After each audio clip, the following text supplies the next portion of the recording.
आज हम आपको एक ऐसी घटना के बारे में बताएंगे जिसमें आपको ये पता चलेगा कि माता के दूध में कितनी शक्ति होती है कि वो एक पर्वत को भी चीर के रख सकती है। जी हाँ, ये आज का किस्सा हनुमान जी की माँ माता अंजना का है, जिसे सुनकर आपके पैरों के नीचे से जमीन खिसक जाएगी। ये वीडियो बहुत ही रोचक और गुप्त जानकारियों से भरा हुआ है, तो इस वीडियो को इंटरेस्टिंग बनाए रखने के लिए इसे पूरा जरूर देखें। चूंकि हमने इस वीडियो का टारगेट 1 लाख लाइक्स रखा है, तो बिना देरी किए लाइक का बटन दबा दें और कमेंट बॉक्स में हरिओम लिखें। एक बार भगवान श्री राम अपने प्राण प्रिय भाई भरत से मिलने के लिए व्याकुल हो रहे थे।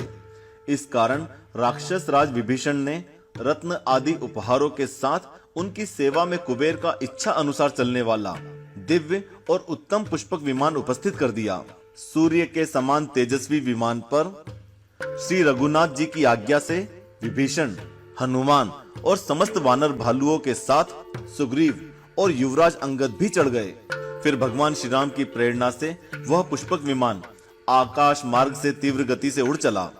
भगवान श्री राम अपनी प्राण प्रिया को त्रिकूट पर्वत पर बसी विशाल लंका, मेघनाद, कुंभकर्ण और रावण आदि के वध स्थल, सेतुबंध, शिव स्थापना आदि को दिखाते हुए और अपनी लीला का विवरण सुनाते जा रहे थे कि वह अद्भुत विमान किष्किंधा के ऊपर जा पहुंचा। श्री रघुनाथ जी ने उसे वहां उतरने की आज्ञा दी। श्री रघुनाथ जी ने उस विमान के किष्किंधा में उतरते ही वानर राज सुग्रीव की आज्ञा से उनकी तारा आदि सुंदरी स्त्रियां वैदेही के समीप आ पहुंची। माता सीता के इच्छा अनुसार सुग्रीव की रानियां भी प्रभु के राज्याभिषेक का उत्सव देखने चली। उस समय पवन नंदन हाथ जोड़े टकटकी लगाए प्रभु के मुखारविंद की ओर ऐसे देख रहे थे जैसे वे कुछ कहना चाहते हों। भक्त वत्सल प्रभु ने उनकी ओर देखते ही तुरंत पूछा। तब हनुमान जी ने हाथ जोड़कर अत्यंत विनय पूर्वक निवेदन किया, प्रभो, माता जी के दर्शन हुए अधिक दिन बीत गए। यदि आज्ञा हो तो मैं उनके चरणों का स्पर्श कराऊं। स्पर्श? श्री रघुनाथ जी ने हर्ष और उल्लास पूर्वक हंसते हुए कहा, और हम लोग माता जी के दर्शन से वंचित ही रहेंगे क्या? प्रभु की आज्ञा से विमान अयोध्या पथ से हटकर कांचनगिरी के लिए उड़ चला। विमान के उतरते ही हनुमान जी के साथ स्वयं जगत जननी जानकी और परम प्रभु श्री राम सबके साथ उड़ पड़े।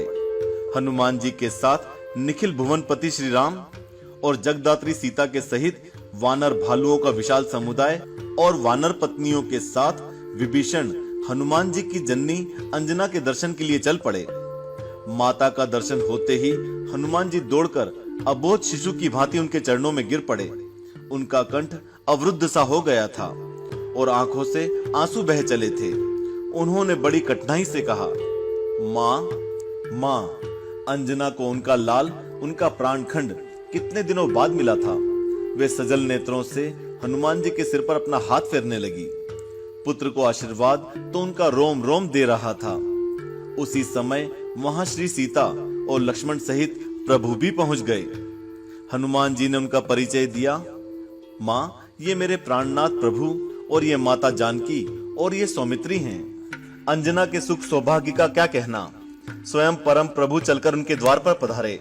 देवी अंजना उनके चरणों में गिरने ही जा रही थी कि श्री रघुनाथ जी ने अपने पिता का नाम लेते हुए उनके चरणों का स्पर्श कर उन्हें प्रेम पूर्वक बिठाया।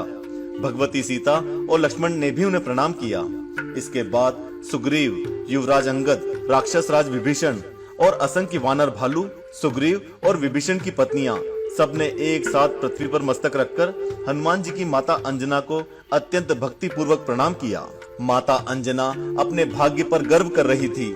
निखिल सृष्टि के स्वामी और उद्धव स्थिति संहारकारिणी जगदम्बा को मेरा लाल हनुमान मेरे द्वार पर ले आया। उन्होंने मुझे सम्मान दिया। यह सौभाग्य देवताओं और तपस्वी महर्षियों को भी कहां प्राप्त होता है। उन्होंने बड़े ही प्यार से प्रभु को, उनके मुखारविंद को, उनके कर कमलों को और अरुण कमल तुल्य लाल लाल चरणों को सहलाया। माता जानकी को हृदय से लगाया और सबकी ओर देखती हुई माता अंजना ने कहा, मैं जननी हूँ। हमारे पुत्र हनुमान ने भगवान के चरणों में अपना सर्वस्व समर्पित कर दिया है और उसी के कारण जगदाधार स्वामी ने स्वयं मेरे यहाँ पधार कर मुझे अपना दुर्लभतम दर्शन प्रदान करने की कृपा की है। उन्होंने भी मुझे माँ कहा है। अब मैं केवल हनुमान की ही नहीं, इन प्रभु श्री राम की, बेटी सीता की, लखन लाल की और इन असंख्य परम पराक्रमी तेजस्वी वानर और भालुओं की माता भी हूँ। फिर उन्होंने हनुमान जी से कहा, बेटा, कहते हैं पुत्र माता से कभी उऋण नहीं हो पाता, किंतु तू मुझसे उऋण हो गया। तूने अपना जीवन और जन्म तो सफल कर ही लिया। तेरे कारण मेरे भाग्य पर बड़े बड़े से बड़े सुर, मुनि, पुंगवों को भी ईर्ष्या हो सकती है।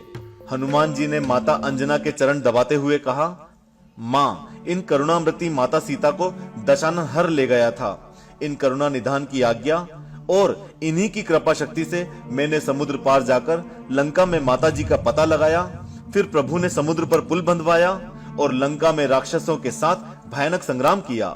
मेघनाद, कुंभकर्ण और रावण जैसे प्रख्यात दुर्जय वीरों का प्रभु ने वध किया और फिर विभीषण जी को लंका के राज्य पद पर अभिषिक्त कर माता जानकी के साथ अयोध्या पधार रहे हैं। हनुमान जी के वचन सुनते ही माता अंजना ने कुपित होकर उन्हें अपनी गोद से ढकेल दिया।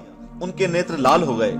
उन्होंने क्रोध पूर्वक कहा, तूने व्यर्थ ही मेरी कोख से जन्म लिया। मैंने तुझे व्यर्थ ही अपना दूध पिलाया। परम प्रभु श्री रघुनाथ जी के साथ विदेह नंदिनी, सौमित्री, समस्त वानर भालू, विभीषण, वानरराज सुग्रीव और विभीषण की पत्नियां और स्वयं पवन नंदन चकित थे कि अभी अभी माता जी को क्या हो गया, ये अचानक क्रोधित क्यों हो गई।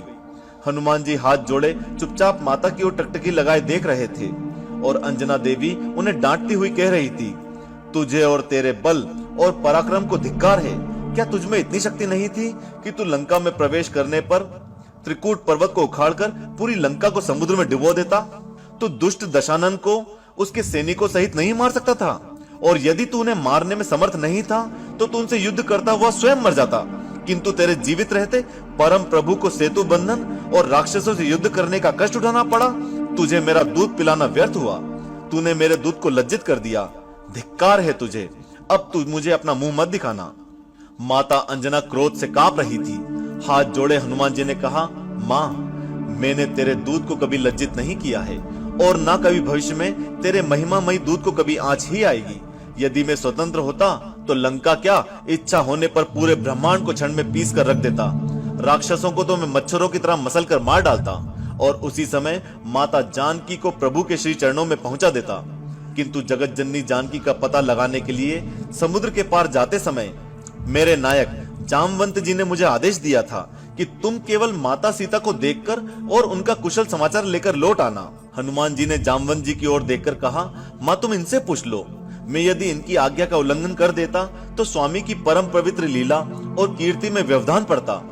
मैं अपने प्रभु की सेवा के लिए केवल उनकी आज्ञा का पालन करना ही अपना प्रमुख कर्तव्य मानता हूँ। जामवंत ने हाथ जोड़कर विनय पूर्वक कहा, माता जी, हनुमान जी सत्य कह रहे हैं। आपके दूध के प्रताप से इनके लिए तो कुछ भी असंभव नहीं है, किंतु ये मनमानी करते तो प्रभु के यश का विस्तार कैसे हो पाता।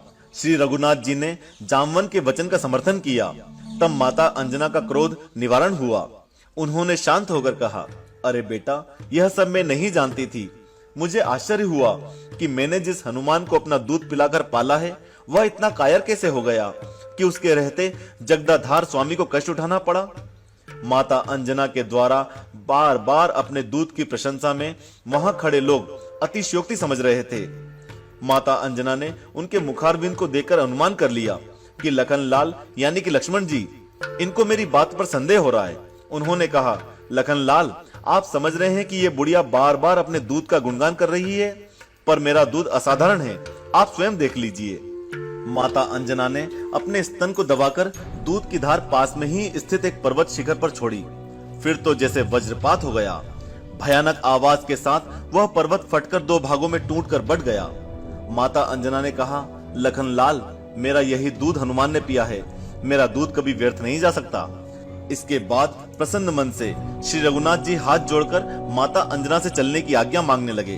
तब उन्होंने कहा, प्रभु, आपने दर्शन देकर मुझे तो सर्वस्व दे दिया है, फिर भी मेरी एक प्रार्थना है कि आप मेरे हनुमान को अपना बनाकर इसे सदा अपने चरणों की छत्र छाया में रखिएगा।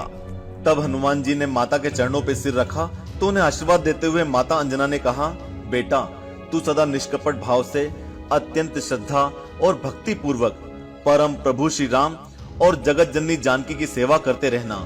इसके बाद माता अंजना की जय, ऐसा कहते हुए सब लोग प्रभु के साथ पुष्पक विमान पर सवार हुए और विमान तीव्रतम गति से अयोध्या के लिए उड़ चला। चूंकि हमने इस वीडियो का टारगेट 1 लाख लाइक्स रखा है, तो बिना देरी किए लाइक का बटन दबा दें और कमेंट बॉक्स में हरिओम लिखें। आपका एक लाइक हमें ऐसे ही ज्ञानवर्धक वीडियो को बनाने के लिए प्रोत्साहित करता है। जय श्री राम।